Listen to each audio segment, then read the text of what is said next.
Beno, bisexuala, bai, tira, bai, bisexuala. Baina, aritz, mutilak nahiago, ez da? Ongi etorrik urren hausun ez zokera lagandula talera. Bai, hori entzun beritza nuen aurreko gunean, eta nork esan da, irakasle batek.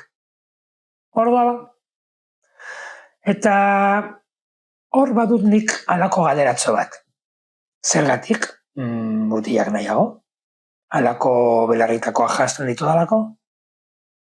Horrelako kamisetak jazten ditu dalako? Gonak jazten ditu dalako?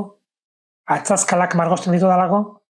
Noski, horrek ez du maskulinitatea erakusten eta neska guztiek maskulinitatea bilatzen dute eta izan behar gara, ez dakit, alako erakutsi behar dugu edo? Horrek, esaten dizu, nik nahiago ditu dela mutilak, hori da, zure pentsamenduaren oinarri, benetan, orduan, beste galderatxo bat. Eskoziako gizonezkoak gona dela batzaten gizonezkoiek, ere mutilak nahiago? Ez, gona da.